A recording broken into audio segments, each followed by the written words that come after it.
from council chambers. Before we begin, I will go over the emergency response plan for this room.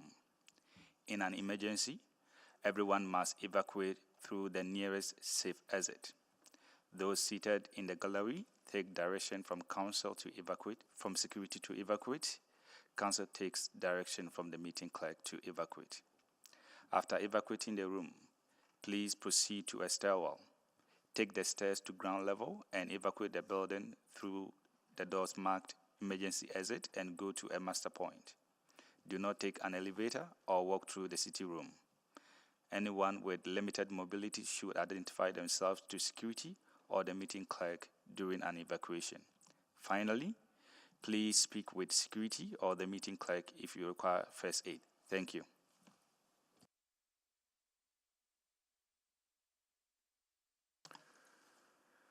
Well, good morning and welcome to the May 6th Utility Committee meeting. And I'll start by acknowledging that we meet today on the traditional land of Treaty 6 territory and the Métis homeland, and acknowledge the diverse Indigenous peoples whose ancestors' footsteps have marked this territory for centuries, including the Cree, the Dene, the Saulteaux, the Blackfoot, the Nakota Sioux, as well as Métis and Inuit, and now settlers from around the world.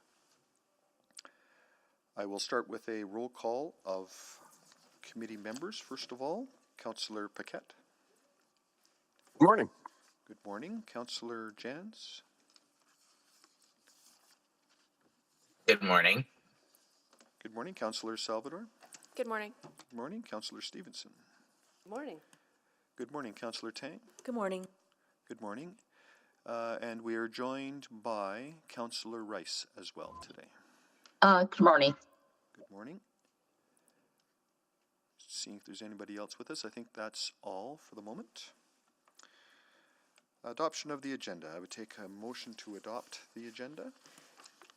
I'll move that the May 6, 2024 Utility Committee meeting agenda be adopted with the following changes. The addition of 7.6, fire flow and hydrant requirements and infill development, and a deletion of 7.3. Great, thank you. Please vote on the agenda. Councillor Stevenson is a yes. Thank you, Councillor Stevenson.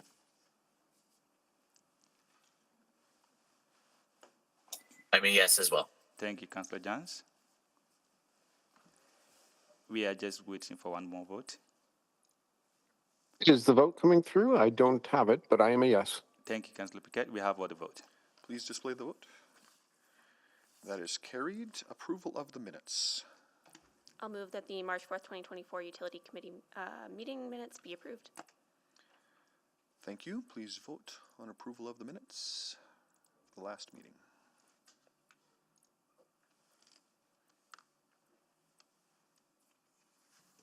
I'm a yes. Thank you, Councillor Stevenson. We have all the vote. Please display the vote. That is carried. Protocol items. I am not aware of any. Very good. Move then to selection of items for debate. Councillor Stevenson. Thank you very much. I'd like to select item 7.6. I'll select 7.2 as well, please.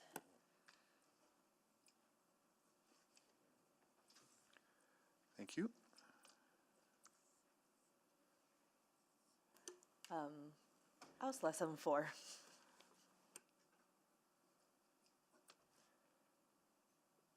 Thank you. There is no must be selected, so we do not. Any further? I see hesitation to my right, so.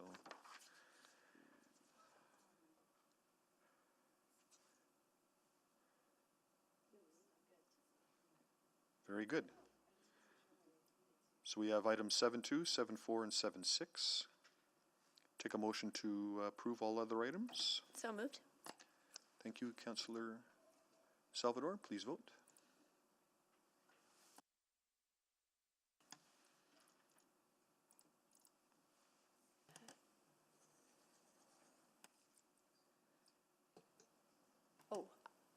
That didn't come through? Okay, okay. Is that a yes for you? That's a yes for me. Okay, we have all the vote. Please display the vote. That is carried.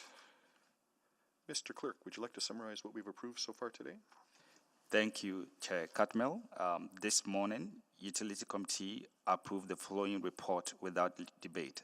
Item 7.1, EPCOR Water Services, Review of Consumption Deferral Account. And item 7.5, Waste Services Spring 2024 Supplemental Capital Budget Adjustment. Thank you. Thank you. Request to speak, I'm not aware of any. Request for a specific time on agenda. There are no requests, but I would note that item 7.6 was time specific as part of the agenda. Councillor inquiries. Not aware of any, but are there any councillor inquiries this morning?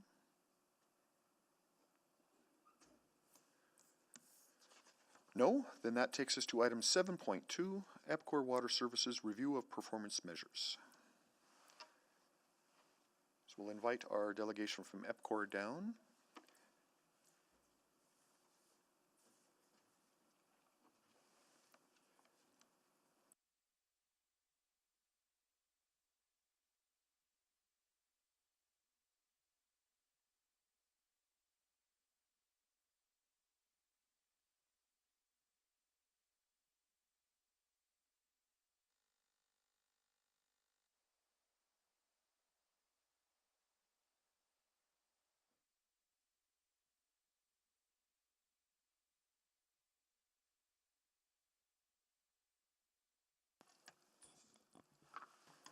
Good morning. I presume that there's a presentation. Yeah, Yes, we have a presentation. very good. Please go ahead. Thanks for being Okay, here. Thank you. Good morning, councillors. My name is Carmen Piercy. I'm Senior Manager of Regulatory and Business Planning for EPCOR Water Services. And I'm joined by Saqib Chowdhury, Director of Regulatory and Business Planning, and Susan Ansell, Director of One Water Planning. I have a brief presentation to summarize our PBR Performance Measures Report, and then we can answer any questions that you may have. Next slide, please. Our report was prepared to respond to the fourth item from a Utility Committee July 2021 motion. This fourth item was to provide a review of the performance measures in PBR to ensure that they are increasingly stringent and challenging over time. Next slide, please. Our report on performance measures provides a review of the approach within the PBR framework for setting operational performance standards, including the annual reporting and auditing. Our report also demonstrates that the approach for setting the standards for each performance measure is appropriate and consistent with those of other regulators. Next slide, please. A comprehensive framework was established for performance measures when the water PBR was introduced in 2002. The framework was later adopted by both the wastewater treatment and wastewater collection operations. The framework defines 5 critical areas of performance to deliver safe and reliable utility services: water quality, customer service, system reliability and optimization, environment, and health and safety.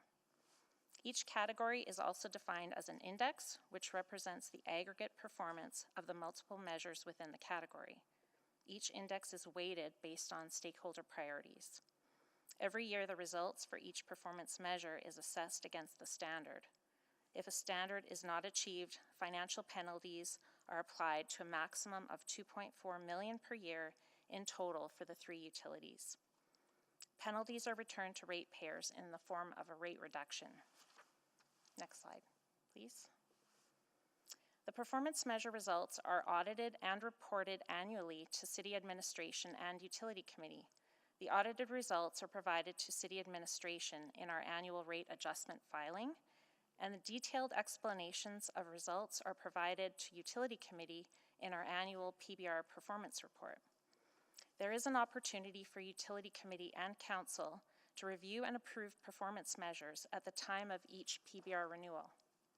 Next slide, please.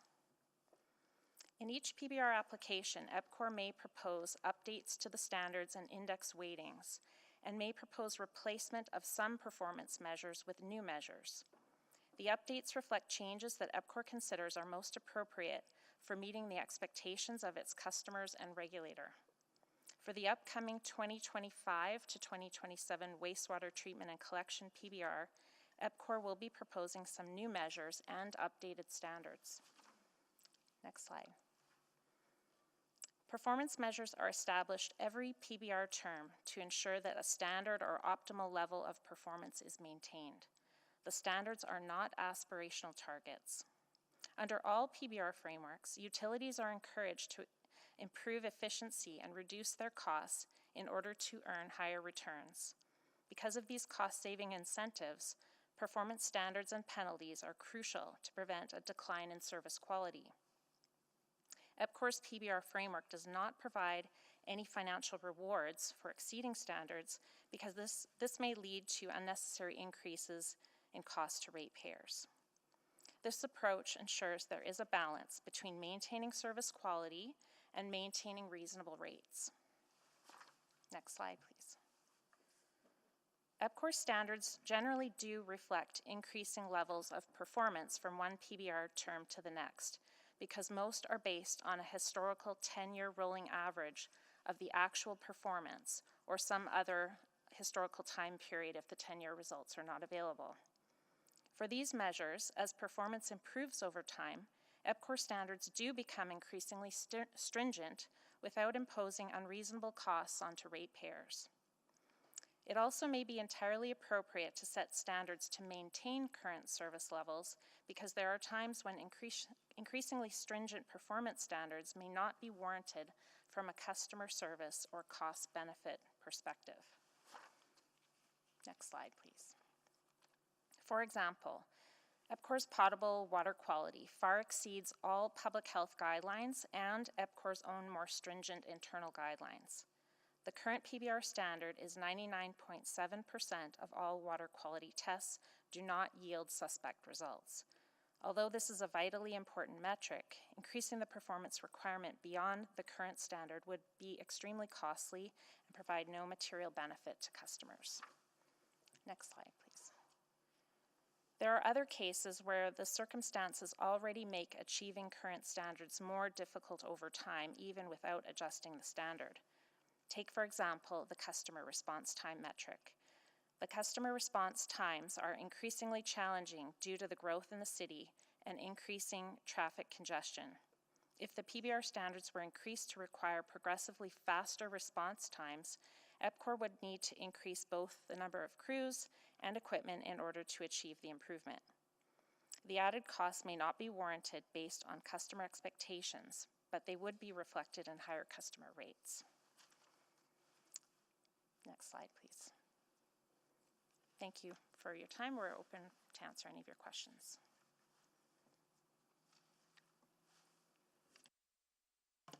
Thank you for your presentation. Appreciate that. So we'll now move to questions. First of all, I'll go to Mr. Beckett to see if he had any comments on this report. No specific comments. That was a good overview of Performance Measurements 101. And I believe it hit the salient points concerning areas where it is non-productive to try and increase performance beyond a certain point. Great, thank you. We'll go then to Councillor Stevenson to start. Yes, thank you so much. Really appreciate the presentation. I thought the report was excellent. I think, you know, the overall approach is very robust and very clearly laid out. I had a few clarifications and then just a broader question. So in terms of the PBR framework still sort of being split into the 3 service areas, how is that working within the One Water structure? Is there an idea that those would eventually collapse into one, or is there still value in having them as a separate, or is that necessitated through the utility? We are actually on a path to consolidate for our 2028 okay. filing, and so just because of the timing of the existing ones. So what you'll see in the upcoming filing, we have actually consolidated the safety measures, so they'll be the same for Gold Bar and the wastewater treatment and wastewater collection. For the remaining measure qualities, they'll still remain separate, but that is absolutely our path going forward for the consolidated filing with all three together. Okay, great. So I had understood there was going to sort of be some synchronicity in the timing starting in 2028, but it's also going to be it's going to be a full integration. Full integration, yes. Wonderful, wonderful.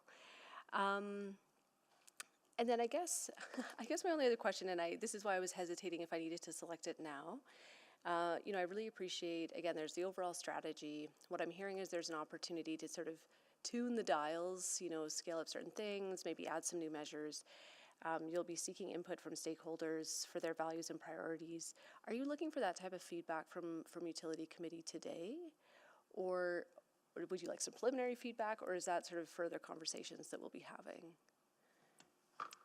We're always open to any feedback, but I think the primary time for feedback is coming up when we file our application with the new measures and standards, and then Okay. we can have a full So review at that time. There'd be time at that point. Okay, yeah. I mean, I think ones that came to the forefront for me was just around the customer service index, and maybe just having some more nuanced measures. Call response time is I think there already or was previously there, but even things like billing errors. I think there's some more nuance there that could help flesh that out, and I think it's an increasingly important one.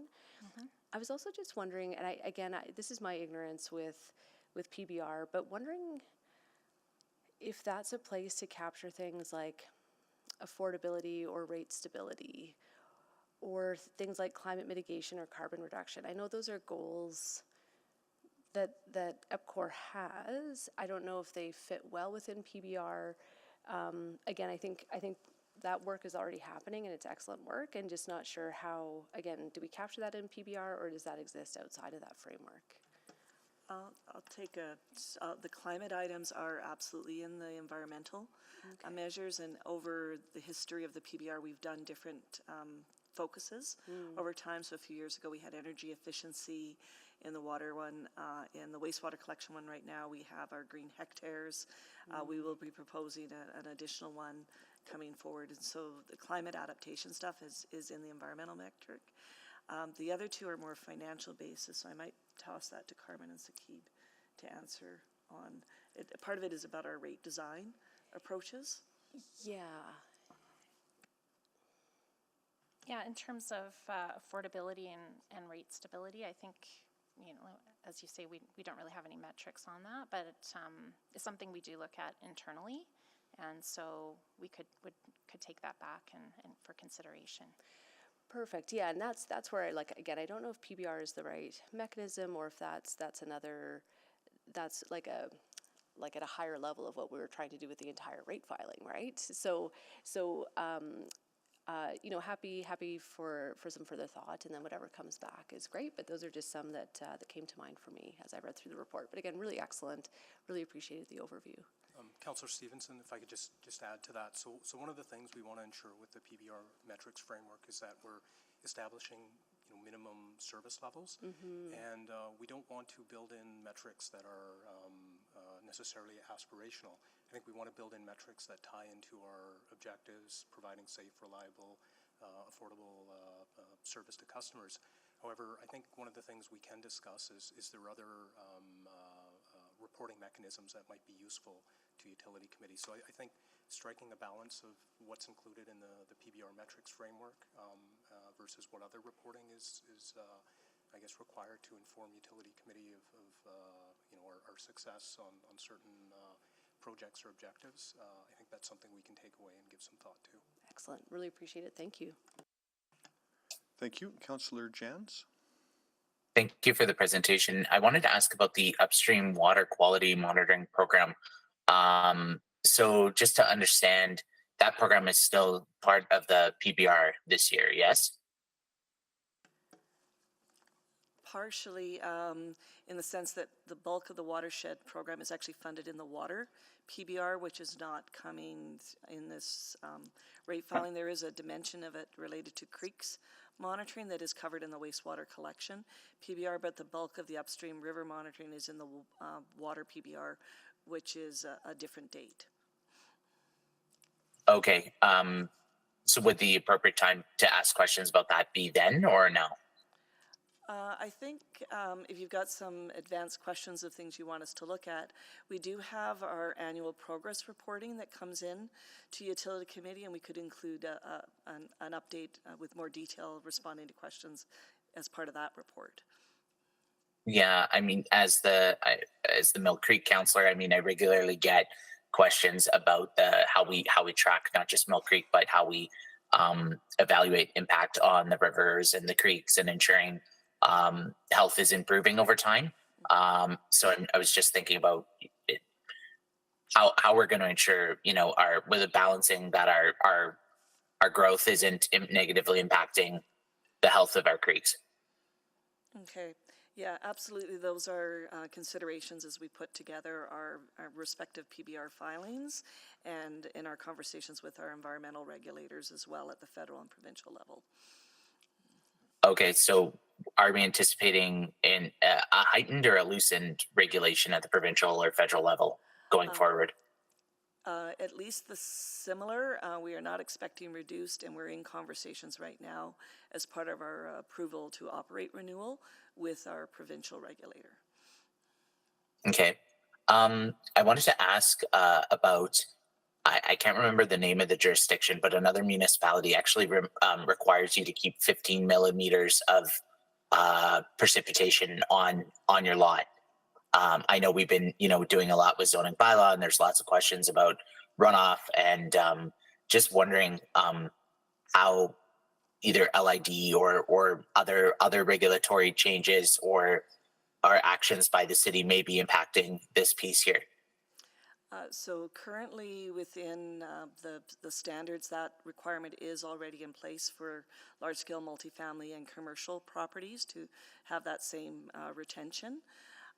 And then we will also be bringing forward, as part of our wastewater collection filing and as part of the stormwater rate report that we're bringing next committee meeting, elements of that are included in our rate filing. We'll be proposing some additional rebate opportunities as well as refinement on our stormwater rate charges.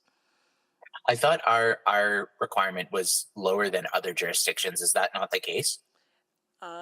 It's based on a volume, it may be different, but consistent with the storm that it's connected to. Okay.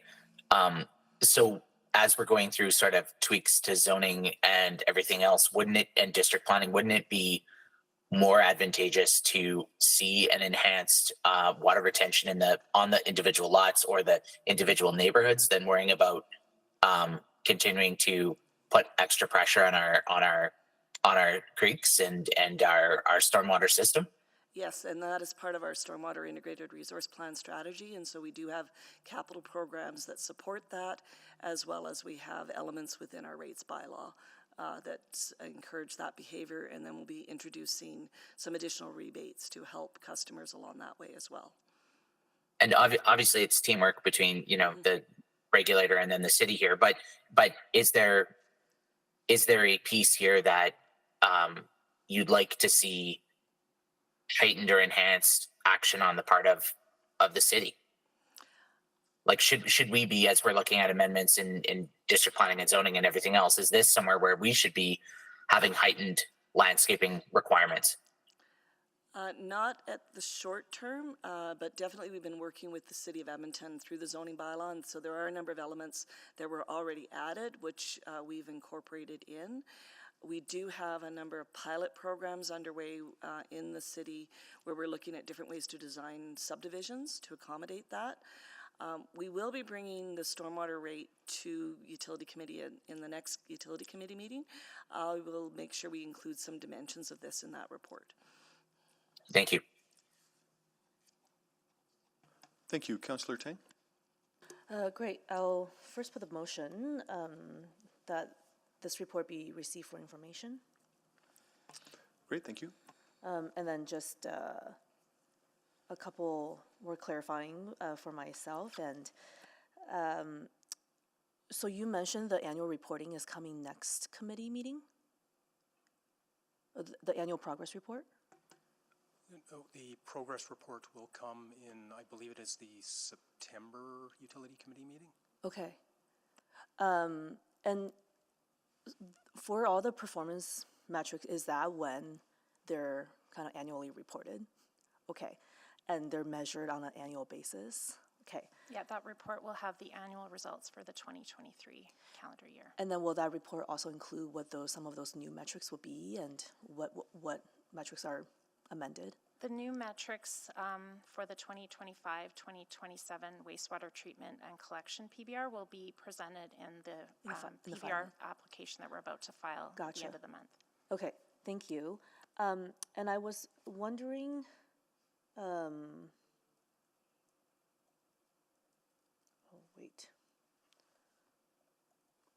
I was wondering how do these measures compare with other places?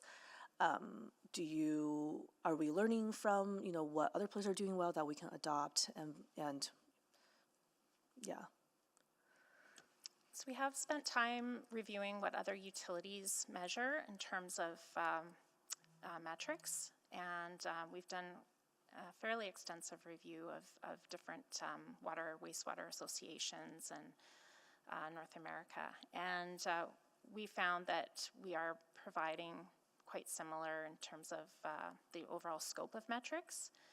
Some of ours may be a bit more detailed or technical or specific to EPCOR, but in terms of the various categories and types of measures, we are similar.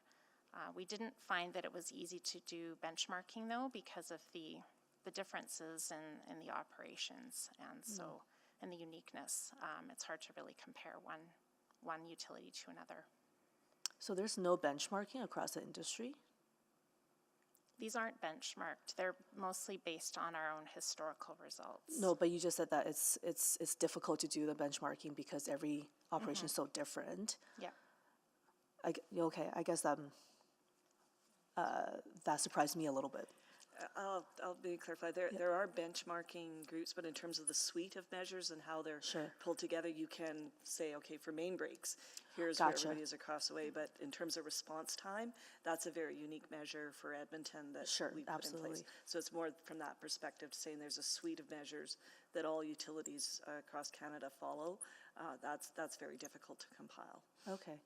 Yeah, I guess maybe not so much for this report, but for the annual report, it's more, I'm curious, how do we stack up, against other areas? I don't know if that's already part of the reporting back. And actually, I think that's pretty much most of my questions. So thank you very much for this report. I thought it was very, I think I'll have more to say for the next item, but I appreciate the rigor at which these reports are coming to us. So thank you. Great, thank you. Councillor Jantz. Thank you. So just to carry on sort of the last thread a little bit, to paraphrase, my concerns about the creeks and concerns about water retention on site and those other pieces are going to be coming forward at a future filing, not this, or a future report or contemplation, not attached to this filing. Is that correct? Aspects specific to the stormwater charge would be part of the filing. The broader overall strategy that's combined for water and wastewater, we would bring that in as a separate report. Yeah, I guess I'm wondering about our stormwater capacity around, especially when we're looking at drought and some of the heat waves and other pieces going into the summer, and the need to maintain water in our neighborhoods, especially on our boulevard trees and everything else. So is some of that being contemplated here? So related to drought would be more on the water PBR filing in terms of water consumption as an alternative, or stormwater as a consideration. In our wastewater collection IRP that we presented in January, We also talked about how inflow infiltration into our sanitary system is something we want to reduce, which is about retaining stormwater on the lots as opposed to having it get to the pipes. I don't know if that is answering your question. I have a feeling all of this information exists. I'm just trying to find it in different places. So thank you for that. I guess I'm also thinking about on the flip side, some of the properties that I've seen that have virtually zero permeability that are going to be creating excess runoff. And so are we going to be able to have sort of as kind of a dashboard or a report card or something that has each neighborhood, or how can we see over time whether we go through neighborhood renewal or densification, et cetera? How can we make sure that we're tracking kind of on a neighborhood level the health of our trees, our vegetation, everything, all of this together? We do have some dashboards that are in development, not necessarily going to be available for this year's round. Because it seems like the model is still, relying on the big stormwater pond, and I'm trying to tease how can we go back to a block by block strategy? I guess I would characterize our stormwater integrated resource plan is looking at that block by block strategy, and so we've ranked across the city, and it is part of our strategy. Okay, and when would that be coming forward? Well, the Stormwater Integrated Resource Plan was approved by Council in 2019.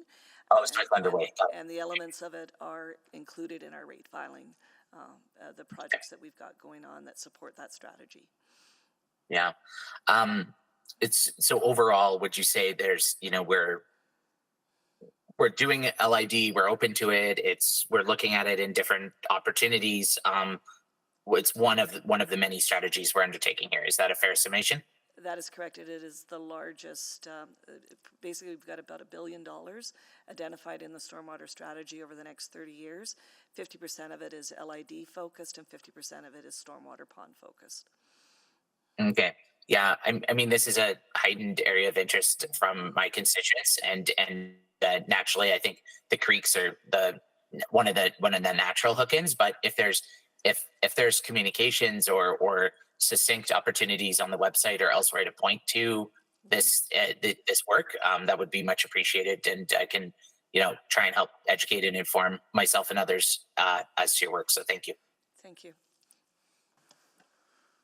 Thank you. So I'll follow up maybe just a little bit more on that. So we have construction standards for new development, and some of that lives in the EPCOR world, some of that lives in the city world. Can you maybe describe a little bit more of the overlap? EPCOR prescribes the size of pipes and the catch basins and the return storm event that system needs to be designed for. Does EPCOR get involved in landscape specifications or requirements that speak to retention on private property, or is that a city thing?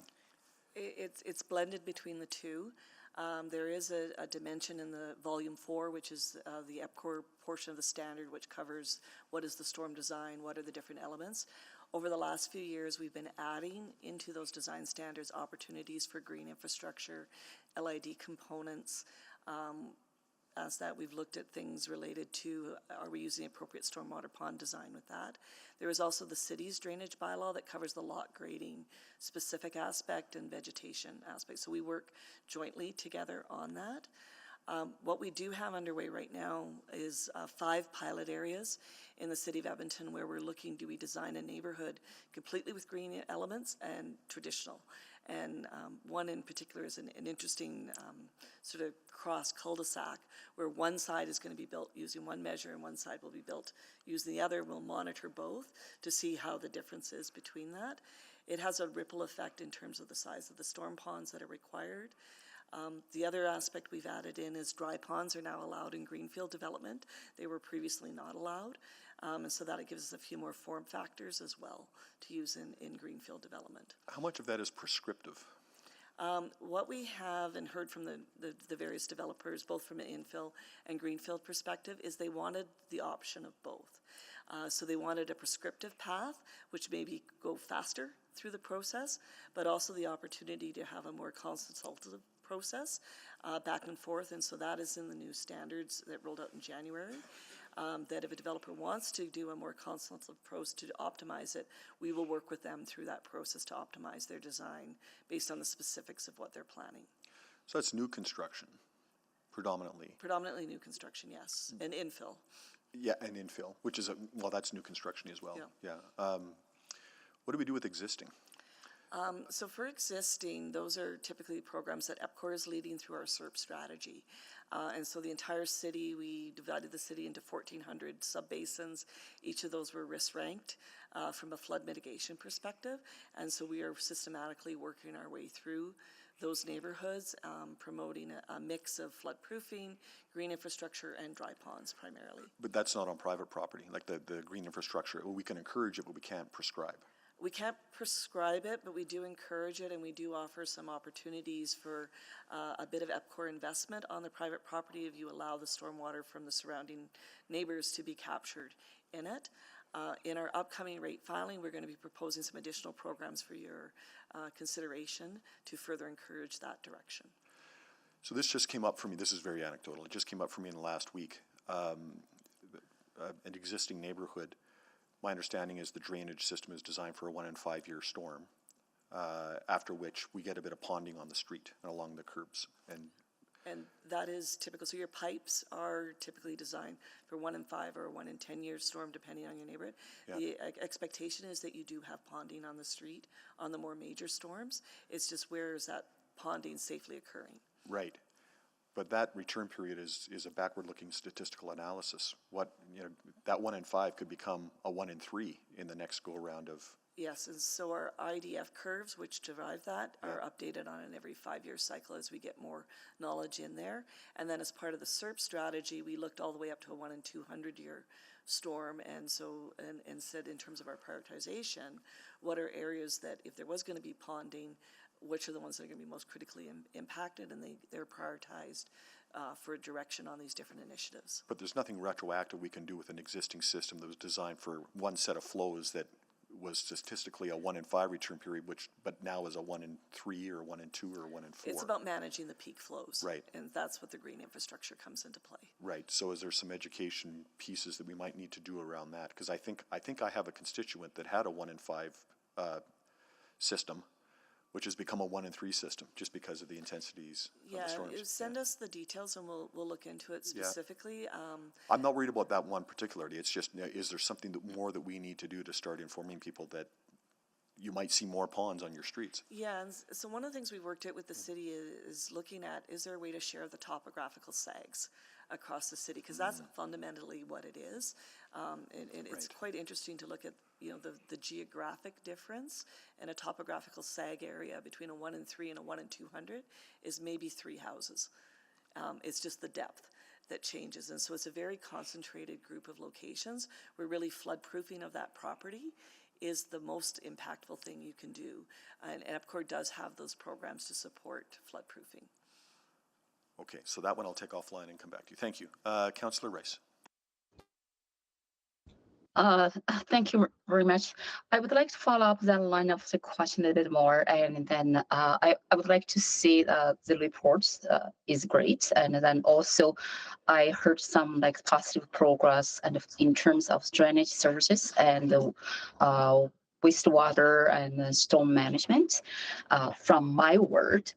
So my question and represent some what I heard and from my constituents, and specifically, and then cover the 2 points here. The first one is drainage services, because for the existing system for the mature neighborhoods, and the existing drainage system is different from the newer development community. So my question is about during this review for the next term, the effective April 1st, 2025 drainage services and wastewater treatment, is there any review or any potential infrastructure construction could impact this next performance-based rates? And is there any plan to make some improvement and for the drainage services, and either in mature neighborhoods or the newer neighborhoods? So our capital program includes investments in both mature neighborhoods and newer neighborhoods to, again, reduce the risk to customers throughout. So it will be included. There'll be, I think there's 23 different business cases that are being submitted as part of the filing, and about 50% of them relate to the wastewater collection system and include aspects related to this.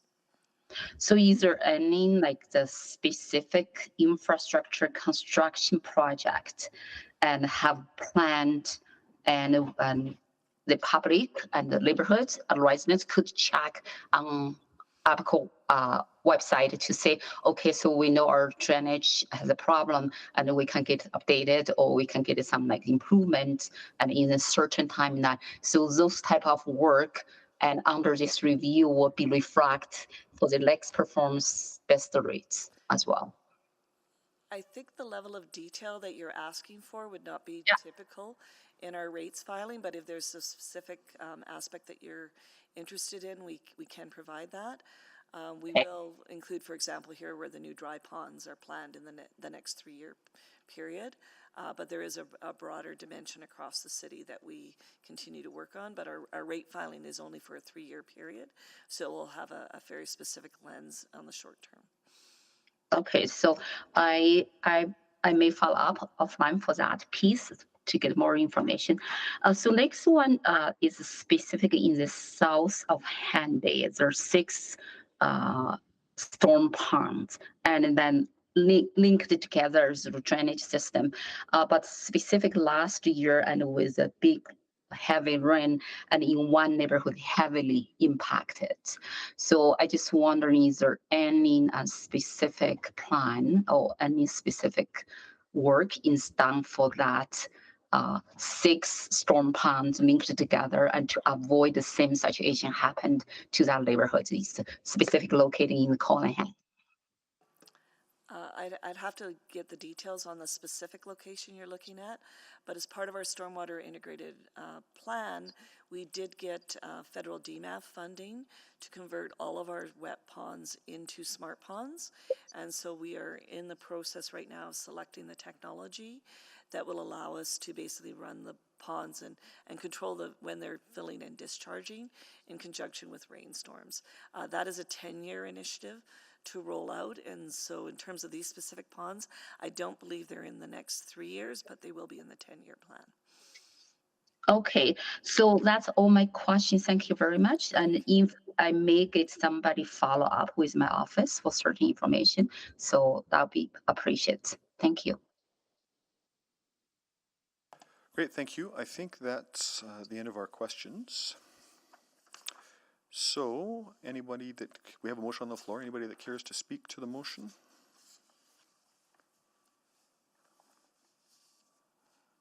Thank you very much for your great work. Councillor Tang to close. All good, please vote.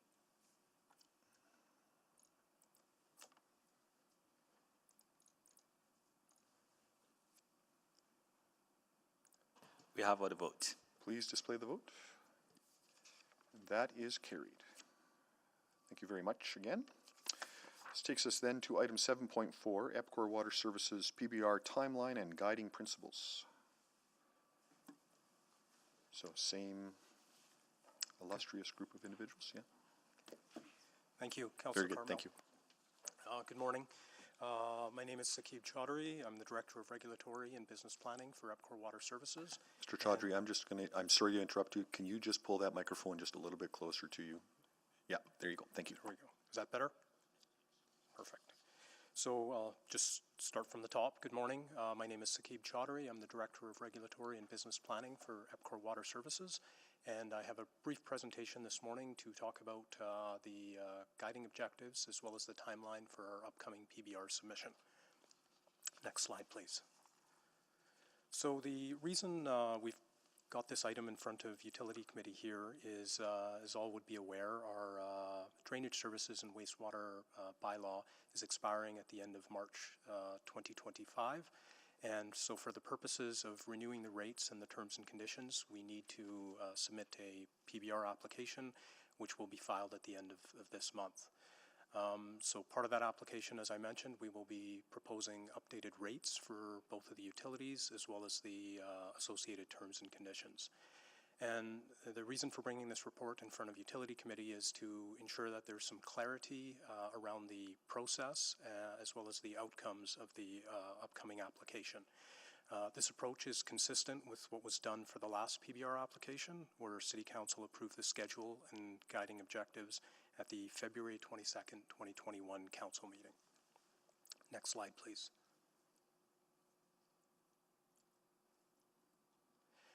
So this upcoming application will follow a similar regulatory structure as what we had in previous PBR applications.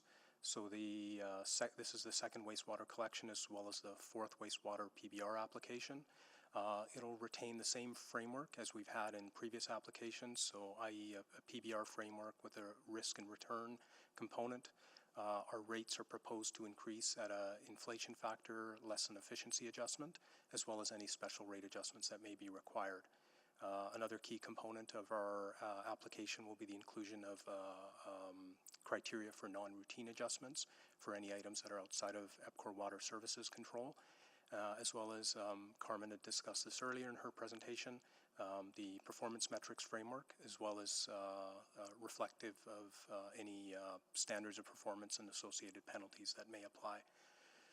For this upcoming application, it will be a 3-year term, and the reason it's a 3-year term is that, as Susan mentioned earlier, we plan to consolidate the water PBR with the wastewater collection and wastewater treatment applications in 2028. And the timing of that would allow us to streamline the application, align better with the city's budget and election cycles, and minimize both the regulatory burden on City Council administration as well as EPCOR Water Services. Another key point is we plan to shorten the term of the wastewater collection, wastewater treatment PBR to end December 31, 2027. And what that'll allow us to do is shift to a framework where we've got rates on a calendar year and consolidate with the water application in 2028. Next slide, please.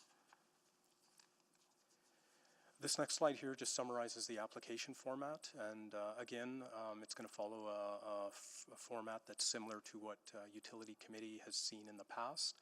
We have taken this as an opportunity to streamline the application. So instead of seeing two complete separate wastewater treatment and wastewater collection PBRs, we've merged sections where they're appropriate. But at the same time, we'll have separate financial and rate schedules for each of the utilities that are in line with the minimum filing requirements that were established previously. In terms of capital, Susan had referenced the business cases coming forward, so we've retained the same thresholds as what we had for previous applications. So it'll be a $5 million threshold for wastewater treatment and a $10 million threshold for wastewater collections. And again, following the recommendations from Utility Committee in the past, we'll have business cases which identify alternatives and criterias in terms of how we had evaluated each of the business cases. Next slide, please. This slide here summarizes the timeline. I'm not going to go through this line by line, but there's, I guess, 3 key dates. May 31st is when we plan to submit our application. The public hearing is scheduled for October 11th, and we plan to implement rates April 1st, 2025. So this timing, we worked through this with City Admin, and the timing aligns with previous applications and believe allows for an appropriate review process. Next slide, please. In terms of other opportunities to have information come forward to Utility Committee, the first 2 items here we had on today's agenda, the deferral account analysis as well as the metrics review, which we've covered off. For the June Utility Committee meeting, we plan to bring 2 reports forward, one on our approach on cost of capital and how it's reflected in our application, as well as an update on stormwater billing, and we'll take some of the feedback from today's meeting and incorporate that into our presentation next month. So what this will do is it'll provide an additional opportunity for Utility Committee to engage with EPCOR and understand exactly what we're proposing, why we're proposing, and how it's reflected in our application. And the next couple of slides here, they just summarize the guiding objectives that we're proposing be utilized for the review of EPCOR's application. Oh, next slide, please. And, can you back up one? There we go. And so these guiding objectives here, they're consistent with what was reflected in the guiding objectives that were approved for the previous PBR, as well as what was reflected in the bylaw that was in place, I guess, 2 PBRs before. And so I'll just run through these fairly quickly.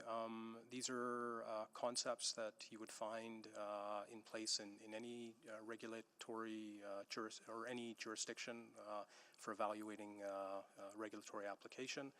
So the concepts are EPCOR Water Services is entitled to a reasonable margin of profit from operations in relation to the provision of utility services. And so this speaks to the fact that we've got a risk-return framework. Second item, the citizens of the City of Edmonton must be provided with safe and reliable utility services, and this speaks to what Carmen spoke to earlier, is that we've got minimum standards that are in place as part of the PBR framework. Item 3, all customer charges will be based upon cost of service, so this ensures that all customers are treated equally and are allocated costs appropriately and are reflected in their rates. Next slide. Got a bit of a formatting issue here on the bullets, but the top bullet there, utility services are to be provided in a manner that reflects reasonable environmental management and aligns with city objectives. And this reflects the fact that we tie in our operational outcomes as well as our capital projects to ensure that we're respecting environmental requirements as well as aligning to city objectives where possible. Next bullet, service levels and EWS performance will be assessed with reference to industry benchmarks and or EWS's historical performance. Again, this speaks to the metrics framework that Carmen outlined. Second last bullet, the PBR hearing process will provide EWS with an opportunity to present its final argument and or summarize its position before a decision on rates is rendered. And this just ensures that EPCOR has an opportunity to provide sufficient information to Utility Committee and City Council to inform their ultimate decision. And finally, the timing of a decision and the effective date must reflect the financial needs of EWS, and this just speaks to the schedule.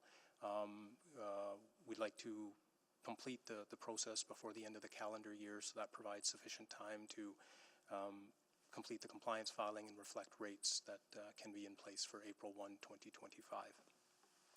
That concludes the presentation. We're happy to take any questions. Great, thank you. So we'll go to questions from committee and council. We'll start with Councillor Tang. Oh, I'm sorry. Yeah, perhaps we should. Mr. Beckett, I'm sorry. I thought you were going to skate right by me. I'm sorry. Could you pull up slide number 6 in that presentation again?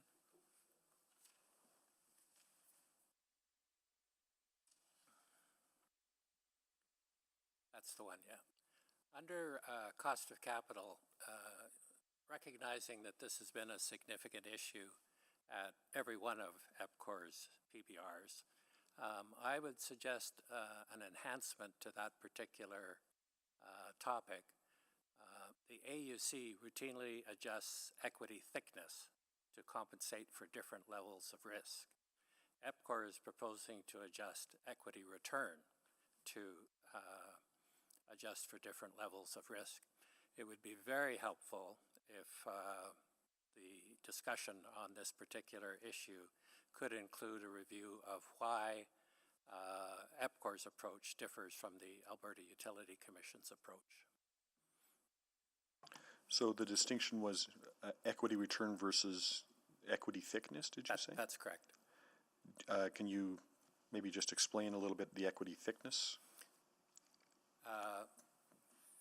If a utility is deemed, from the AUC perspective, if a utility is deemed to be more risky, it is allowed a greater equity component in its capital structure, which increases its return because you multiply the rate of return times the amount of equity. And that approach has been standard since AUC adopted performance-based regulation and the generic cost of capital. So that, tell me if I'm getting this wrong clearly, but if that implies that some utilities are more risky than others. Absolutely. And so can you give us some examples of? The one that jumps to my mind is pipelines is deemed to be more risky than electric or natural gas. And that's because of a changing regulatory or the potential for a change? number of items. Yeah, okay. But they're methodically, the AUC goes through those differences methodically to identify where the risk is higher or lower and makes the adjustment on that basis. Does the AUC speak at all to water utilities or wastewater utilities? Only the regulation of EPCOR water sales outside of the city of Edmonton. Yeah. Okay.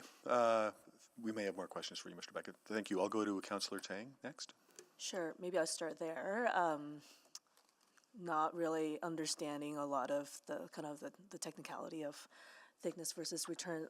But your question is do you have an opinion on perhaps one method is better or complementary or should be that you would like to see in addition to? Well, my point in bringing this up is that it's been such a big issue at all the previous PBR applications. The AUC has addressed this several times and has always concluded that the approach would be to adjust the equity thickness rather than the generic cost of capital. But I'm open. I just haven't seen EPCOR present arguments that exceed the standard water is more risky than these other utilities. So there has to be more to it than that before you as the regulator should be in a position to approve a rate of return higher than the AUC's generic cost of capital. Okay, I think that's a great flag. Wondering if EPCOR folks have any preliminary thoughts on that. I appreciate the comments, and then that's something that we will reflect in our report as well as our application that's coming before Utility Committee. Is there a reason why that there's such a distinction? It's a very, very complicated matter, cost of capital, and so what's happened in the past is I think this is something that I'll agree with Mr. Beckett. This is something that's very difficult to go through, and we've used a similar approach over the years for EPCOR Water Services application coming before City Council. And so, again, yes, there's the two components, the rate of return as well as the equity thickness, and we're trying to simplify it and at the end of the day ensure that there's an appropriate return that's approved for each of the utilities. And so I agree with Mr. Beckett's comments and that the business risk can be reflected through the adjustments in the equity thickness. But I think we also want to keep things fairly simplified as well. And so we'll include a discussion on the approaches and why we think a specific approach is appropriate for EPCOR Water Services. So what we've done is we've engaged a consultant to assist in preparing a report for some recommendations, and that'll be included in our forthcoming application. Okay, and I guess just to clarify then, with this additional piece of analysis and discussion in that paper, you're still confident you'll include all of that for for next month? Correct. Okay. Okay, well, thank you for the flag. I think because PBR is such a big undertaking, that's why I selected this item. I think it's a good kind of broad stroke view of what's happening and a good reminder. And just as a reminder, the reason why we have a stagger schedule right now for these different pieces is because of the drainage transfer that happened. Is that right? Or no? I think, Councillor, the reason for having the schedule here is to ensure that we're moving this application through the process. It's a fairly robust application. It outlines the opportunities for the public, for to be engaged, to be involved, as well as Right. No, I understand that. I'm asking, like, we're talking about a 3-year filing, and, there's another one that's 5 years, and eventually they're all gonna consolidate in 2028. But the fact that they were staggered to begin with, can you just remind us, like, why that was? Okay, my apologies, I misunderstood your question. So I think in the past, the thinking was let's break up the work and stagger these applications and manage it both for EPCOR as well as for the city staff. And so one of the things that we've realized is there's going to be efficiencies in terms of bringing this together, not just in the preparation and review of the application, but also in terms of how we plan and how we develop our capital programs. I think there was some discussion earlier on the one water approach, and bringing all of these projects together in a single application. It'll provide, I think, a little bit more clarity on what's coming forward and why we're engaging in the projects that we are. So it's just a bit of a different perspective in terms of what's the best way to manage these applications going forward. So previously, we kind of broke it up to make it more manageable. Then we realized we wanted to be more efficient and streamlined. Now we're going to consolidate them and following this timeline, and we're going to see how that goes. Correct. Okay, I'll come back for more. Thank you for that. Thank you, Councillor Stevenson. Thank you. I really appreciated the report and sort of a good reminder of what's ahead of us. I was wondering if something that I really enjoy and benefit from is our utility meetings, learning a lot about how the utility works, how rates are set. I was just wondering what types of tools will be made available for the broader community to help understand and engage with this process. So we've already commenced some of the public engagement activities. Those will continue throughout this process, as well as we plan to publish a summary document as well, similar to what we had done for the previous PBR application. So to give something that's in a more, I'll call it, digestible format for the public to consume. Given the sheer size of our applications, it can be a bit overwhelming for someone to navigate. So that's how we plan to address that. Councillor. Okay, that's really exciting to hear. I appreciate it's hard to distill down, but for me that's a really important part of the process. Will there be what is that looking like so far in terms of that engagement? Is that awareness raising? Are there facilitated sessions? So thus far, we've completed some surveying of the public. So we've put some information out, reached out to some groups. There's some specific engagement that's scheduled with I'll call them key stakeholders. I don't have the list or the agenda in front of me, as well as we will post some public advertising. We'll I guess put the word out, so to speak, that there will be an opportunity to participate in this process. Great. I think that's also a role that we can help play as well in terms of getting the word out, sharing through our channels. So perhaps that's just something, as the more digestible material is available, if that can be shared with council along with promotional material, then that's maybe work that we can do to help raise that awareness as well. Just a final question, it's quite silly, but again, just thinking of that public, sort of some of the feeling that's in the air, just with the guiding objectives, I'm assuming these are not ranked objectives in any way. I think something about putting the profit right in the very first line, just as we go out to public and to community, just a thought that there may be a way to frame that differently. I think as a whole, there's the objectives are there, they're very strong. But again, just thinking about perception and how it gets heard by the community, just wanted to flag that. And that was it. Thank you. Great, thank you. I just want to return to this thickness versus return thing. I know we're going to get some more explanatory material, but please tell me if I've got this right. So effectively, it is presumed that EPCOR Water is going to say that we have a less thick utility, which then justifies a higher rate of return than the AUC generic cost of capital. Am I explaining the premise correctly, or am I flipping terms around? No, I think you've characterized that correctly, Councillor Cartmel, in that, you know, if one is higher, then the other one's going to be lower to compensate to get you to a similar outcome.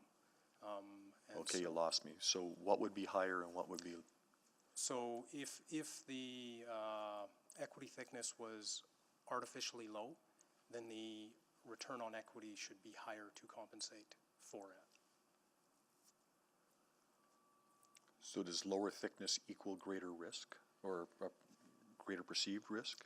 I guess on its face, Councillor Cartmel, yes. Like going back to what Mr. Beckett talked about, like the AUC has commented that the business risk, it's appropriate to adjust the equity thickness. But if you do not adjust the equity thickness, an alternative, and this is what we've done in the past, is we've adjusted the return on equity. In the past, the past PBR application, I think the city's consultant had weighed in on this approach, Grant Thornton, and found it reasonable for there to be a premium on the relative to the AUC approved ROE, and that was the ROE that was ultimately approved for EPCOR Water Services. Okay, so let me maybe explain the algorithm to me. We've got capital. So we've got a cost of capital or an asset value, and we apply a rate of return to it. And the thickness calculation is a premium on the rate of return, or it's a adjustment of the cost base. So I would start a little further back. So what we've got is we've got our rate base, and our rate base is financed by either equity or debt. And so the higher the business risk, so to speak, the higher the financing of the business through equity would be. And then, I think I need a whiteboard here, but if you had $100 of rate base and you had an equity thickness of 40%, then $40 of that rate base is going to be financed through equity. And on that $40, you would earn a return. And so that would be applied to that component. So if your equity thickness was higher, say 45 or 50%, then you would earn that return on that $45 or $50. Is that helping? It does help, but I'm not quite sure where we move off of the standard rate then. Like if we've got what comes first, the risk or the amount of equity that we hold on that asset? So I think they can be, well, I guess the AUC approach is to assess them independently. However, I think to ensure that there's a fair return provided to the utility, you have to look at the combination of both. So, ultimately it's the end result of the combination of the equity thickness and the return on equity. I think Mr. Beckett's comments is we should spend a little bit more time on the equity thickness.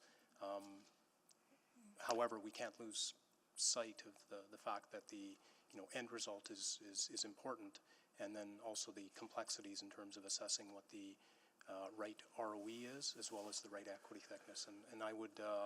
Is there not some? Sorry, I'm running out of time. Sure. And maybe we've got to take this offline. But is there not some element of the debt market that assigns how much equity we have in a particular asset? I would say that in traditional, reviews of appropriate cost of capital proceedings, they are looked at separately. The business risk is what drives the equity thickness.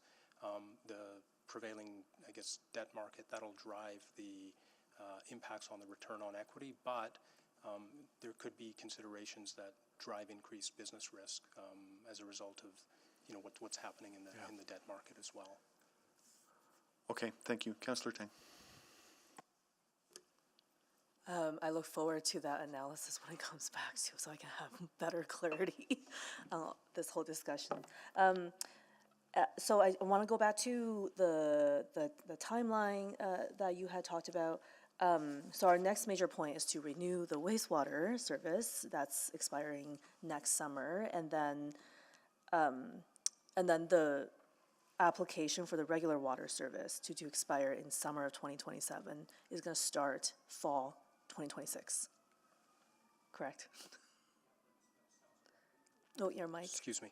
That sounds correct. We Okay. haven't detailed the full timeline for the water services renewal But that's yet. the next one that's But coming. yeah, we would Okay. have to bring it for a one-year renewal. Great. And then just to follow up on the public engagement, public interface portion, so the period where counselors, administration, and the public can come write questions to EPCOR, I guess from past filings, do you typically get a lot of questions from the public? Curious what kind of questions, and then how, you talk about some of the, you talk about some of the ways you've trying to get the information out now, but is there going to be a very specific, are you advertising in the newspaper? I'm just curious how this compares to sort of typical public hearing advertising. Are you going to be just doing some of that advertising to the public for specifically engagement and questions? Okay. In terms of your first question, volume of questions, I'll ask Carmen to provide some input on that. But before we do that, I'll just talk about your second question in terms of the public hearing. So, we'll leverage the different channels that we have: social media, our website. We will, place some newspaper advertisement as well. And then, depending on the interest that we get back, we'll determine what specific items are of interest to those stakeholders and tailor our consultation or discussions around what's important to them. Okay. Just in terms of your question on past interest and Yeah. questions, I think we really didn't have a lot of questions from the public in our last PBR hearing. We did have, I think, one customer that did register to participate, at least one, and that was related to stormwater rates and stormwater rate design. Okay, well, hopefully we can garner up more interest this time and see how that shows up in the public response. I don't have I think that pretty much wraps up my question. So I'm happy to move the motion that Utility Committee recommend to City Council that the regulatory schedule and guiding objectives as set out in Attachment 1 of the May 6, 2024 EPCOR Water Services Incorporated Report EXT02465 to assess the performance-based regulation rates application to establish new rates for wastewater collection and wastewater treatment effective April 1st, 2025 be approved. Great, thank you. Motion on the floor. I have one more question. I don't know if anybody else had any more questions. So I just want to be sure, so we have our next utility committee meeting in June. And this discussion will be the subject of an in-depth report, and we'll dive deep into all of these machinations: equity, thickness, rate of return, why utilities can do that kind of a thing. That's correct. So we will submit our application May 31st, and it'll include our proposal for our return on equity and equity thickness. However, there is an opportunity to have a more robust discussion on what's reflected in our application at the next meeting. So yes. And so there was a slide with discussion topics. There's 4 of them. Are those going to be discrete reports, or what's the plan? So the 2 were covered off today, the top 2, the deferral, as well as the metrics. Right. Now that being said, there will be more in our application on each of those items. And then the 2, the ROE as well as the stormwater billing, we'll bring back separate reports on those for discussion at the next utility committee meeting. I don't think we got to the deferred account analysis. Wasn't that the report that was deleted? Correct. Well, that was not selected.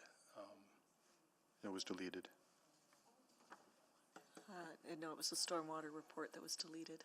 Oh, it's the one. I'm sorry. I've got them confused. You're right. Okay. So we'll have discrete reports at the next meeting on the last 2 items. Okay. Correct. That's great. Okay, thank you. I have no other questions. Anybody to speak to? Anybody else with questions? No? Just one quick question. Relating to the next filing, we will expect sort of similar kind of timeline and rigor and white papers that will be coming for discrete papers coming for discrete discussion. combined application, Councillor? Yeah, the one for the, after this one. Yes, yeah, Okay. and what would inform that is, what conversations we're having with Utility Committee, what's Gotcha. of interest, and what do we think we need to bring forward to Utility Committee to help inform what's ultimately going to be in our application. And perhaps anything kind of surfacing through public dialogue or whatever this round that may not be applicable to this round, but perhaps carry forward for the next round. So there will be ample opportunities to further talk about water and wastewater. Correct. And math. Okay, thank you. Just wanted to get that clarity. If there's no one else to speak, I'm happy to just close very briefly. Yeah, I think that's fine. Go ahead, please. Yeah, like I said, I selected this because I thought it offered a good reminder of the process that we are embarking in. PBR filing, I think, is a very significant undertaking, and there's no shortage of technical analysis, discussions on every single piece, and we've had a number of discussion papers, and there's lots of opportunity to kind of dig into that. But I thought this report was very clear about what is to come, what to expect, and what comes after, this next renewal. There'll be further filings and consolidation. Anyways, just want to thank the team for the rigor that this process offers. I think that's really important. And, as some of the public opportunities roll out, we'll be very interested in participating somehow and getting the word out, because I think it's a really major milestone. So thank you. That's all. Great. Thank you, Councillor Tang, please. Sorry. That was to close. Please vote.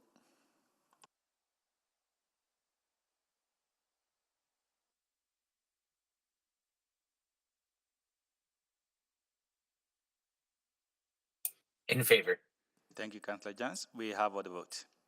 Please display the vote. And that is carried. Well, that takes us to item 7.6, and I confess I'm not quite sure why this is time specific. And I'm wondering if we have no speakers, and I'm wondering if we have all those involved from... Chair Katmel, I want to confirm that we have one registered speaker for 7.6. We do. Okay. I don't have anything on my materials. Is that a late registration? Yes, late registration. So, and is that person here? No, the person is going to be remote. No, but are they available at this moment? I can confirm if the person is available. I understand the individual is going to come back at 1:30 because this report is time specific. Okay. Then I guess we are in recess until 1:30. Okay. All right. I was going to ask if you want to take a brief recess, but I'm okay with this as well. We can reach out to the registered speaker if council so desires. Who else is required from the delegation on this item?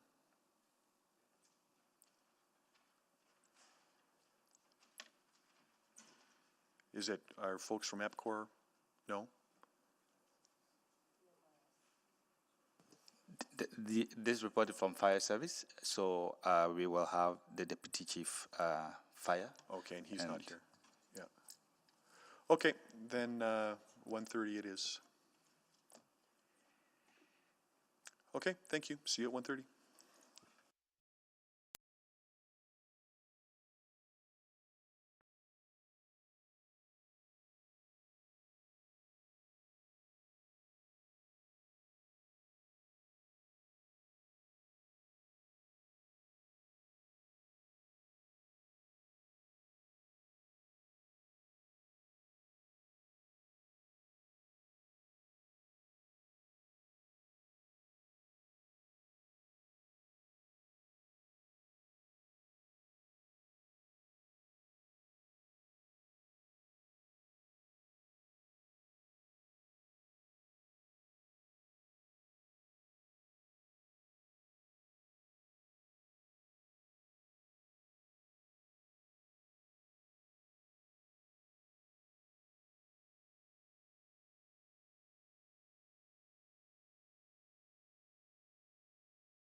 Good afternoon. We are live from Council Chambers.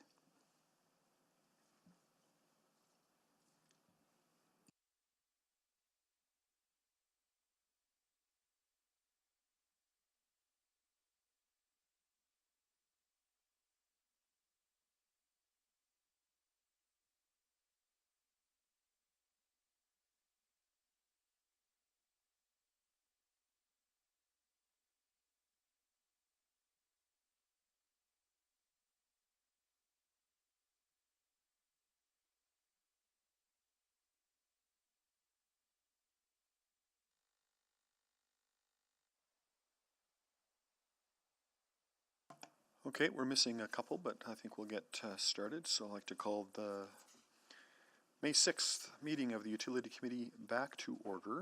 And I'll start with a roll call of committee members. First of all, Councillor Paquette. Good afternoon. Good afternoon. Councillor Jans. Don't think he's with us yet. Councillor Salvador. Good afternoon. Good afternoon. Councillor Tang. Good afternoon. Good afternoon. Councillor Stevenson is just joining us. Good afternoon. Good afternoon. Councillor Rice is also here. Good afternoon. Good afternoon. And Councillor Wright. Good afternoon. So, good afternoon. Thank you for joining us. So we're now on to item 7.6, but before we do that, we have a couple of registered speakers. So I will move that committee hear from the following speakers in panels where appropriate. Nicholas Rubottom from Infill Development in Edmonton Association and Susan Ansell from EPCOR.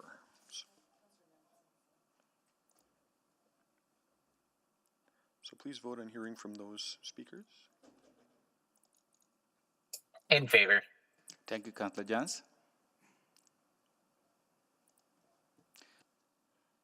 We have all the votes. Please display the vote. That is carried, and I will note that we're also joined by Councillor Knack on the phone. So, I believe there's a presentation on item 7.6. Thank you all for being here. Please proceed.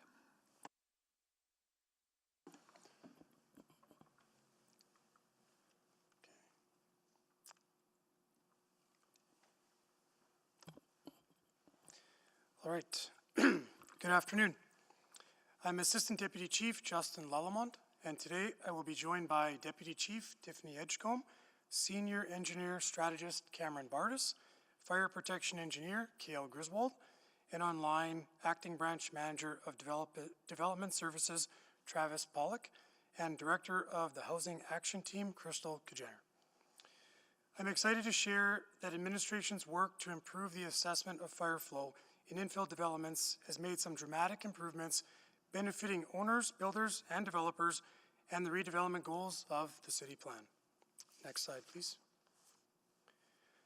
Historically, during the circulation process for infill land development applications, recurring questions arose from EPCOR Water and the applicants around hydrant spacing and fire flow deficiency, which triggered a review, often because the infrastructure in mature areas did not meet the current design and construction standards. In response, starting in 2019, administration initiated infill fire protection assessments, or IFPAs, to address the issue. The IFPA process analyzes where deviations from the design and construction standards may be acceptable. During the review of a development application, EPCOR may identify fire flow or hydrant spacing deficiencies based on the City of Edmonton's construction and design standards. Fire Rescue Services can subsequently complete a more detailed review to address whether those deficiencies are acceptable. The outcome of the assessment either establishes or confirms the need for water infrastructure upgrades, or provides a technical basis to waive upgrades if the fire flows and hydrant spacings are sufficient for the site. Next slide, please. This process is possible because our firefighting standards are based on the nationally recognized Fire Underwriters Survey. We rely on two key pieces of information: the available fire flow at a parcel and the required fire flow of a proposed building. Simply put, how much firefighting water a development needs against how much firefighting water is available. The IFPA process has proven it can reduce large financial barriers for projects. Since implementation, approximately $200 million in infrastructure costs have been avoided for infill developments. Even though this is a significant positive impact for infill development, opportunities for improvement have been identified. The required fire flow is controlled by the owner, builder, or developer and is dependent on features of that development, such as type of construction, size of building, proximity to other buildings, and whether or not the building has sprinklers. But in order to make use of the required fire flow, it must also be compared to the available fire flow.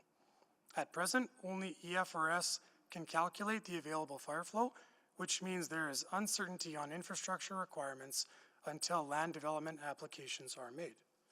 Next slide, please. So we are addressing this problem by working to provide public access to available fire flow and supporting development stakeholders to include required fire flow as part of their design process.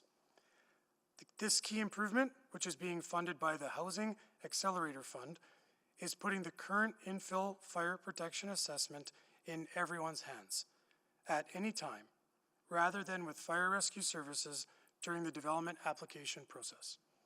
As shown on this slide, a similar tool has been developed for Thames Water in London by Stantec UK, which demonstrates the simplicity of sharing geospatial information like available fire flow. Using this technology means administration, as well as owners, builders, and developers can easily see where fire flows might be an issue for current or prospective future developments and assess any potential infrastructure upgrades prior to a land development application. Next slide, please. Aside from streamlining the development process and reducing uncertainty, there are a number of benefits to making this information available publicly. On a broader scale, these changes provide tools to clearly assess infrastructure capacity and plan meaningful infrastructure improvements for firefighting water to incentivize redevelopment in specific locations. This directly supports the city's priority growth areas. As well, this process gives the city and industry data on development trends relative to firefighting water requirements, which can inform updates to our design and construction standards. For example, if future development requires less firefighting water, the standards will be updated to reflect that. We have already seen this benefit through the update to the firefighting water standards associated with the new zoning bylaw, which resulted in a decrease in firefighting water requirements, particularly for commercial developments. These types of improvements also provide assurance that our standards will continue to be accurate and flexible. Next slide, please. Administration is currently working to confirm plans and budgets for each Housing Accelerator Fund Action Plan initiative and will provide Council with an update in the coming months. As such, the timelines to implement this work are not finalized. The roadmap to implementation focuses on 3 main steps. Automate the fire flow calculations using geospatial software and release to open data. Add a required fire flow calculator to the development permit self-service portal for ease of access, and roll out an education campaign and training materials to ensure folks know this information is readily available and how to use it. Next slide, please. Thank you, and we're available to answer any questions you may have. Great, thank you. I will go first to Mr. Beckett just to see if there's any comments on this report at all. No, thanks. Okay, just thought I would check. Thank you. We'll now go to our speakers, both of which are joining us online. So first, to you both, I'll just remind you that you each will have 5 minutes to make any presentations, after which Council will ask you any questions they might have on your presentations. Please just watch the timer that will appear on the screen so that you stay within that 5-minute time limit. I think you've both been here before, so you know the requirements. And thank you very much for joining us. And I will also note that Ms. Ansel is here to answer questions only, so I think it's only Mr. Rubottom that's got a presentation to make. So over to you, Nicholas. Thanks for coming. Thanks for having me. I will keep it short. Good afternoon, members of the Utility Committee and other members of Council in attendance. My name is Nicholas Rubottom, and I am the Executive Director for Infill Development in Edmonton Association. I'm here to express our strong support for the proposed changes to the infill fire protection assessment process, as outlined in the provided report. The proposed automations and the transparency they provide stand to significantly enhance our industry's operations and contribute positively to our city's development in the following areas. First, they will create enhanced certainty for developers. The proposed automation of the available fire flow calculation provides developers with a vital tool to predict and assess cost impacts proactively. This enhancement fosters a more predictable and transparent development environment, enabling developers to make informed decisions earlier in the process and with greater confidence. Secondly, it informs strategic infrastructure prioritization.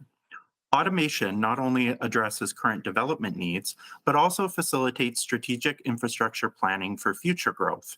By providing transparent data on fire flow availability, we can prioritize infrastructure investments, identifying the priority growth areas that require updates and others which may not. This opens proactive investment in other areas which may otherwise be overlooked. Thirdly, they demonstrate support for small to medium scale infill builders. Proactive infrastructure investment is particularly advantageous for small to medium scale builders and developers.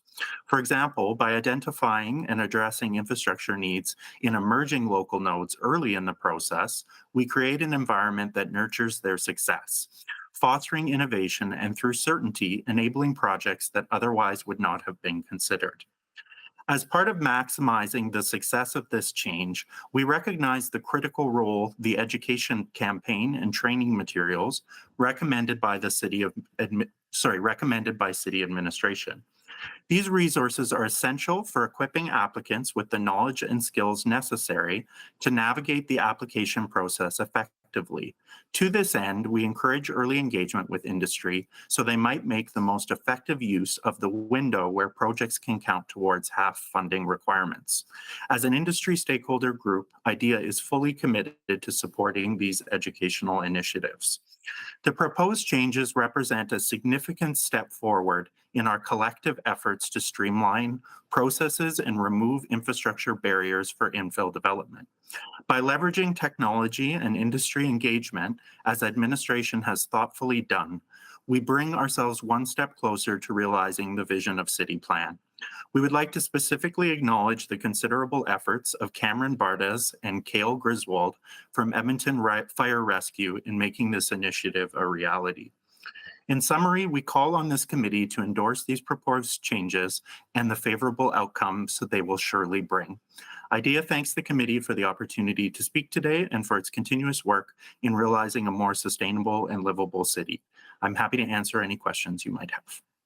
Thanks. Great, thank you. Thank you for your presentation. I'll just see if there's any questions for you. Councillor Stevenson. Yes, thank you so much for joining us today. And just to maybe foreshadow some of the questions I have of administration. So I agree, this work is very excellent. There's been huge progress made. What's your understanding of sort of the baseline requirements in Volume 4? Like I'm wondering if those are sort of at the base of why we're having some of these challenges in terms of determining what's deficient or not. So what's industry's understanding about how Volume 4 will continue to evolve? I think industry's understanding to this end is that fire flow requirements obviously can have a considerable cost risk factor in a lot of the projects that they're doing. And knowing the information ahead of time is a game changer for our industry. What it's really going to allow is these changes are really going to allow us to start considering projects for feasibility a lot earlier on. A lot of the time, developers are juggling projects that they're potentially considering, and they'll just take something that they don't think, or I guess what I'm trying to say is they won't look at something that could have potential risk. They'll look for the certain projects all of the time and disregard things that they think could potentially have risk. By knowing that they can get this information more at the feasibility stage before they've even potentially purchased a parcel, that can really change what's possible in the development environment that we have here in Edmonton. For sure. So yeah, I guess that's what I would say. Great. Thank you so much. No further questions. I will have the chair and pass it over to Councillor Salvador. Great. Yeah, thanks so much. Really appreciate you taking the time to be with us today. So I guess, you know, I was really impressed by some of the figures provided in the report. It talked about the $200 million in infrastructure cost avoidance. And I guess I'm just looking for a bit of a description around what that looks like on the ground in a real tangible sense from industry members. Do you have some examples that you can share? I don't have examples off of the top of my head. This particular piece of engagement has been coming less from me specifically. I've relied on the engineer members of IDEA and their support on this. So we've had Joshua Schmaltz from Eigenspace, who works with a lot of small to medium scale infill developers. And then on the higher end, we've had a lot of engagement from Jason Cunha. So I couldn't provide examples off the top of my head, but I could definitely take it away and provide some examples to you directly offsite. Sure. Yeah, I think that would be helpful. And I'm also trying to get a sense of, you know, what are some of those projects and I guess the scale of projects on that spectrum of infill development that are we opening the door for through this? Yeah, like I definitely can speak to that. Often when we're talking about infrastructure investment and even some of the early conversations that we've had in relation to HAF funding, we're often talking about it at a very large scale. And IDEA recognizes that in some ways needs to be a priority. That's sort of where the conversation starts. But what we really believe is an important aspect of this work in particular is that it recognizes that in terms of priority growth areas, there are nodes and corridors where significant infrastructure investment may not be required, or at least not required at this stage. And that's where we really hope opportunities for smaller to medium scale in infrastructure investment might occur. And we know that district plans is all about identifying where future growth is going to occur. And one opportunity is the emergence of local nodes that are going to naturally happen over time. And we're feeling that if there's a better understanding of the infrastructure investment picture for larger priority growth areas along major nodes and corridors, maybe it'll create an environment where there's more proactive investment towards emerging local nodes. And that'll open up some opportunities for many of the developers that work in our area. So it's kind of a catalyst effect. Yeah, absolutely. Thank you so much for that. And maybe one final question. You spoke about the importance of education and training when it comes to navigating the application process. What role do you see IDEA playing in that? I think IDEA has a number of roles. Like in one way, we often will play the voice piece between City of Edmonton and in this case, EPCOR and Fire Rescue to making sure industry understands the information that's important to them and it's getting to them. We also have the opportunity right now. EPCOR Water recently joined IDEA as a member and has really committed strongly to doing educational initiatives directly with IDEA this year. So we're hosting a number of infrastructure-based workshops that are tied to water specifically, and I really feel that this is something that can naturally fit into that programming. And potentially long-term, this is something that could fit really well into our infill certification program. Great. That's excellent to hear that EPCOR is around the table too and taking part. Thank you. No further questions. Great, thank you. So thank you for being here, Mr. Rubottom. I don't have any further questions, but I appreciate your comments. We're kind of stuck in a weird little process thing here as EPCOR is not part of the delegation. So I just wanted to offer Ms. Ansel any opportunities she wanted to offer any comments because after this, there's no opportunity. So Ms. Ansel, anything to add? Thank you, Councillor Cartmel. Just to say that we've been working very closely with Fire Rescue in terms of pulling this together and leveraging again some of our contacts we have with the UK utilities, which tend to be a little further ahead. One nuance I will say on this, and where the fundamental shift comes, is we think about from EPCOR's perspective, we deliver the water to the street. And then the second calculation is how do you get it to the end of the hose? And so that was what this part is in primarily updating, is the methodology to tell you, depending on how far you're away from the hydrant, what the hose can deliver to the parcel. And so that's the part that's being automated. There will be some backdoor stuff between us and Fire Rescue to feed the engine in terms of what's available in the pipe. But the automation piece is getting it from the pipe to the building, which was the part we didn't have before. That's great. That's great. I don't have any fuller follow-up questions for that, but anybody else for Ms. Ansell? Great. Okay. Well, thank you very much. Appreciate you both being here. That concludes questions to our guests. So we'll switch back now to questions of administration. So, Councillor Stevenson. Yes, thank you. I'm so excited by this work. It really is incredible. It has come so far, and $200 million in deferred costs is huge. That is a significant value to our whole community, so thank you. I think if the work proceeded as is, again, it's supporting our goals, it's ensuring safety, it's all good. I still get stuck on our Volume 4 standards. Of those standards that will happen through this. So talk me through that. How is that going to work? Thank you, Councillor. I think one of the important things to recognize is the design and construction standard will still be entirely applicable for greenfield development where infrastructure does not exist. But what we're really introducing and what we've always done through the IFPA process is rather to disregard any prescriptive requirements that come from Volume 4. So it really does come down to checking the specific type of development, so the required fire flow, what is that development going to require, and how much is available regardless of what the Volume 4 standard says.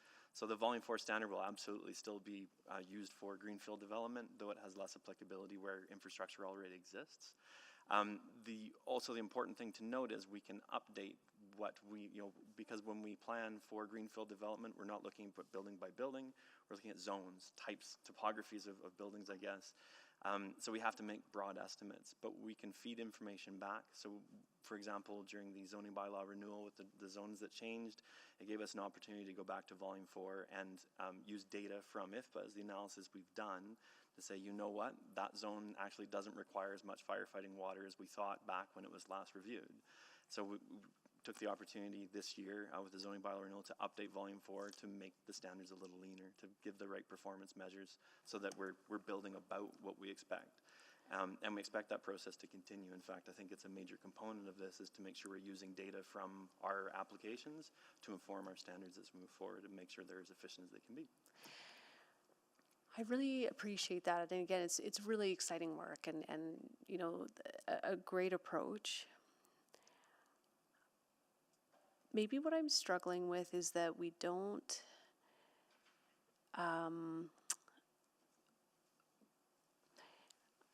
what do I want to say? Like if in 90% of files, when we're doing the infill, we're seeing that there is sufficient fire flow, like doesn't that suggest that there is a standard that we could have that would fit 90% of cases? And so why don't we enshrine that? It's less so about the number of times it's waived, and I do think that 90% it makes us look good in terms of doing the IFPAs, but it actually makes the standard look quite bad because it's saying the standard's inappropriate. And I think that's where, again, the process we're doing through IFPAs rather disregards it altogether. So what we're saying is that 90% of the time when we're waiving the standard, let's stop looking at the standard itself. Let's just get right to the analysis that we're doing, that comparing required fire flows versus available fire flows. So really that catch for Volume 4 and that the issue we faced with conditions being placed on development and then waived after an analysis, let's just jump straight to the analysis and not even wait for a land development application, but give everybody all the tools and resources available at any point to do that evaluation. So what I'm hearing is that you're not striving for an updated standard, you're striving for basically no standard at all, but just on an analysis basis. Is that fair? And I don't mean, I mean that in a good way, like yeah. Yeah, it might not sound great, but absolutely, yes. Yeah. And I think what's to note is there's a performance inherent to Volume 4, and that performance we're meeting through this process regardless. So we don't have to worry about the specific rule. We can worry about the performance characteristics which are inherent in the process. And so, you know, and I think that approach, you know, it's in the building code in terms of performance versus prescriptive. I think prescriptive still offers value in terms of avoiding analysis. So is there a way where that we ever get to a prescriptive approach that avoids the analysis but keeps that leanness that's there inherent? Maybe I'll come back. Okay, thank you. I was wondering how you were going to answer that, Mr. Bardis, professional engineer. Yeah. Councillor Salvador. Yeah, thank you so much. I'm also very excited about this report and the work that's been done. 200 million in cost avoidance is fantastic, and great to see the move towards greater transparency. I know that's something that industry's been asking for a long time. Yeah, so just in terms of questions, I guess I'm wondering, are there learnings from this type of performance-based approach that can be applied elsewhere for similar types of efficiencies? You know, I'm thinking various automation improvements as it pertains to infill development. I know it's kind of a bigger question, and maybe who else is online? Is Ms. Petrin online, or someone who could speak to that piece? I just think the way that this work has happened and the process we've taken to get here is really fantastic. Councillor, it's Travis here from Development Services. So in terms of learning from that automation, like as we go through this journey of sort of streamlining our regulations through zoning bylaw renewal, which then knocks on to streamlining the servicing and standards work that EPCOR has done, as well as what Cameron has just presented here. It's that working through each one of our standards in terms of how we can move those to support our infill goals. There isn't a blanket approach, and I think just because each one of those servicing standards or prescribed methods is a little bit different, they have to be treated a little bit different. But definitely, for sure, there's lessons learned here, as well as through the good work that EPCOR did to align with zoning bylaw as well in terms of their servicing requirements. Yeah, absolutely. And I'm also just thinking of some of the additional benefits of being able to have this data available. I know priority growth areas were mentioned in the report, and I'm just wondering if you can elaborate on how that work can maybe inform the selection of priority growth areas, ones that we might want to move on sooner rather than later.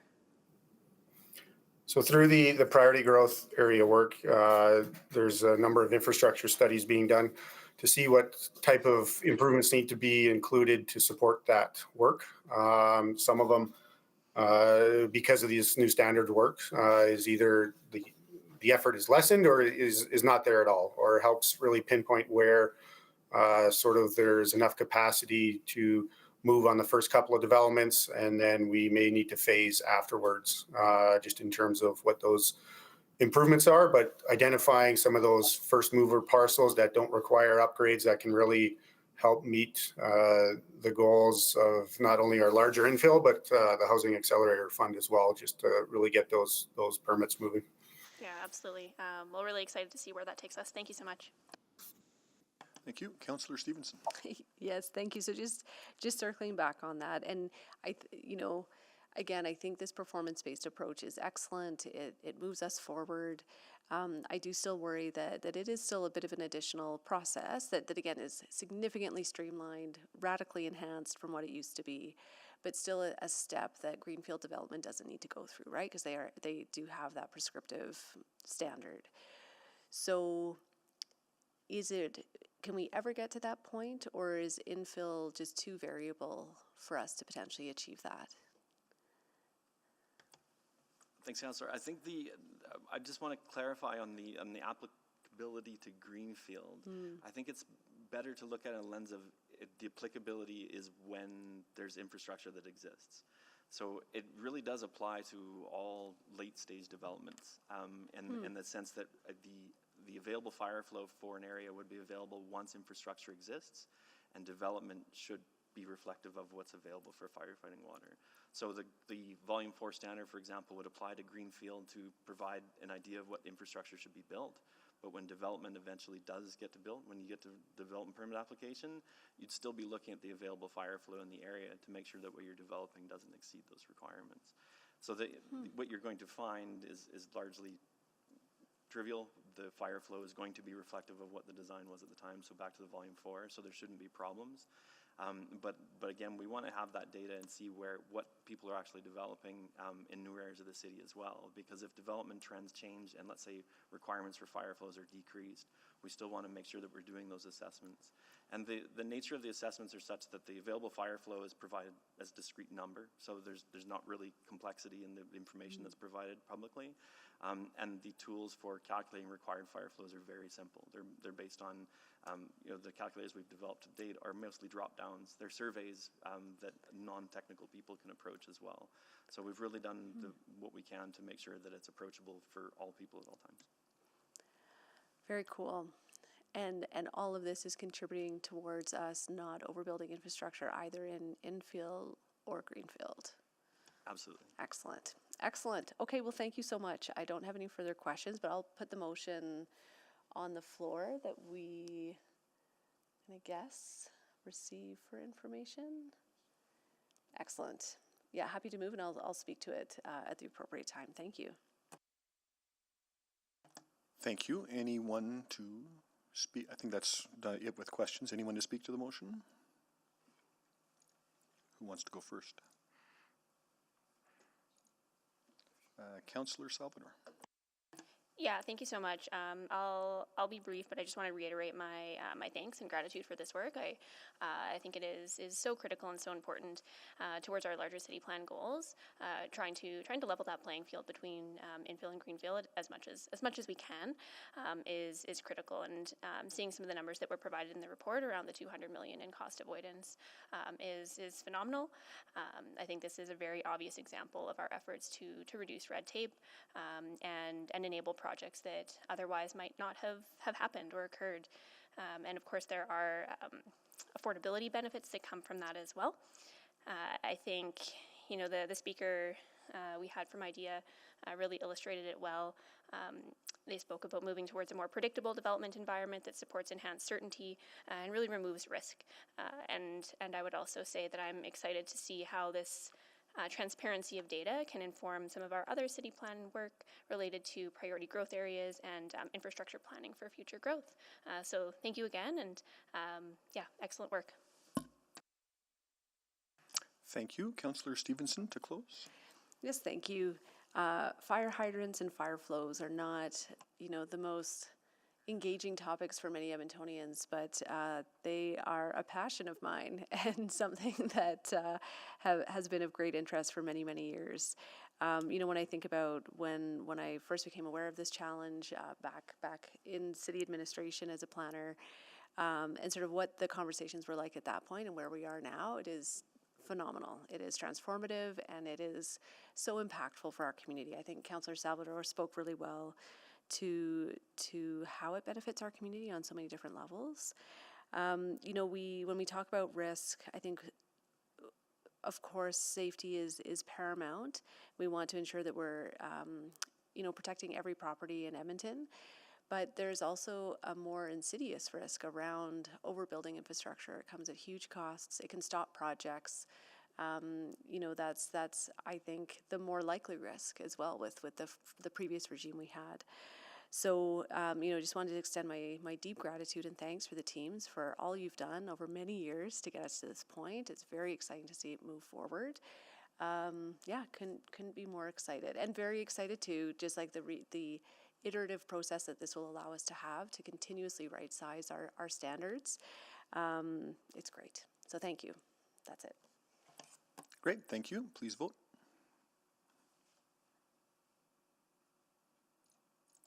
In favor. Thank you, Councillor Jans.